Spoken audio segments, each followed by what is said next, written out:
When you hear the bells, the chimes, summertime, the kids are, happy.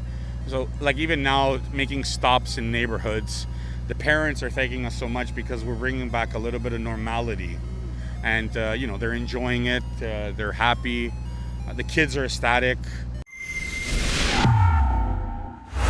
David Menzies for Rebel News here in Toronto. Well, as the old saying goes, I scream, you scream, we all scream for ice cream. In fact, forget about the convertible. Surely the ice cream truck is the unofficial vehicle of summertime.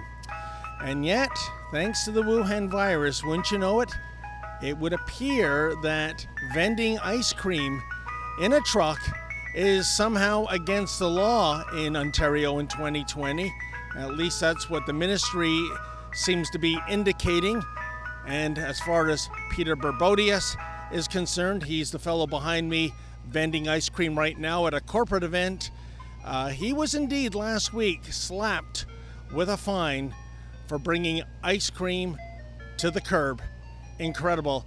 As soon as Peter's done here, I'm going to interview him and find out why it is that some people in this province are not amused with the good humor man.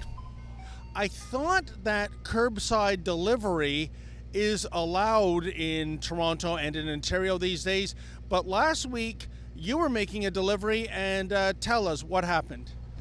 So basically May 11th, the Premier came online or made his public announcements as he does every day. And he notified that retail stores, restaurants, and anything that could provide a curbside window service could open freely at our own risk, right? Was this you patrolling up and down the streets, or were you making a scheduled drop-off of your ice cream treats? So what had happened was we're not allowed to be 30 meters from a park before the pandemic. So the police or the bylaw officer in question, basically, he thought that I was too close to the park. And not only that, he was told that we were deemed non-essential. So we received 4 summons to go to court. And I'm just going to submit the CD that Doug Ford came out and what he said. Now, unfortunately, the municipality hasn't even said till today, yes or no, we're not allowed to go out. Now, Peter, I reached out to the province. I got a response that, to be quite frank, it was baffling. It was basically, go read the regulations and you determine whether or not you're in compliance or not. I emailed back to the communications officer. I said, please, sir, yes or no, is an ice cream truck allowed to operate in Ontario? They said, we stand by our original statement. Our lawyer, Sam Goldstein, in his opinion, this is a dereliction of duty on behalf of the province. What they're saying in so many words is, we're just going to let the courts figure it out. There are people that don't comply by the rules and regulations, and that's why we do have bylaw, right, and policing. But when the people that are actually complying by rules and regulations, there should be some type of leniency, right? What hit did you take with the ticket that you were given last week? So unfortunately, we don't know yet. They're summons to go to court. So the summons, I think it's a COVID ticket. So they're saying from businesses could be, I think, 5,000 to 10,000. It's not 5,000 to 10,000 potentially. Yeah, so potentially they say 5 to 10,000. And now I could be wrong. Until we go to court, I don't know. Unless they're going to be some type of leniency because of the COVID virus and not getting a straight answer. Like that's my only defense that I can use. Like I don't have any other defense. I don't know all that much about the mobile ice cream truck business, but I take it a $5,000 to $10,000 hit for a seasonal business. That is serious money for you, I guess. Yeah, that's a minus after. You're basically in a minus for that truck.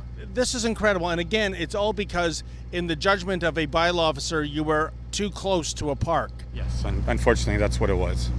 No, Peter, I'm sure our viewers are scratching their head about this. I think we all have summertime memories of the ice cream truck, playing that music as it goes down the street, running out excitedly with a couple of bucks to get a sundae or what have you. I mean, I think you'd have to have blood in your veins, colder than your ice cream, to give a guy like you a ticket. Yeah, we've been a fabric to Canadian society. You know, when you hear the bells, the chimes, summertime, the kids are, you know, happy. So like even now making stops in neighborhoods, the parents are thanking us so much because we're bringing back a little bit of normality. And, you know, they're enjoying it. They're happy. The kids are ecstatic. And they are, like, the people that I'm seeing, they are complying, like I said, with the social distancing part, right? So families are coming out of their houses, enjoying the ice cream, smiles, giggles, and then that's it. It's over. Folks, wouldn't you say by this point we have indeed flattened the pandemic? So why are certain governments continuing to flatten the economy? Please go to our newest petition, letuswork.ca. That's letuswork.ca. Sign that petition and make a statement that we all want to get back to work.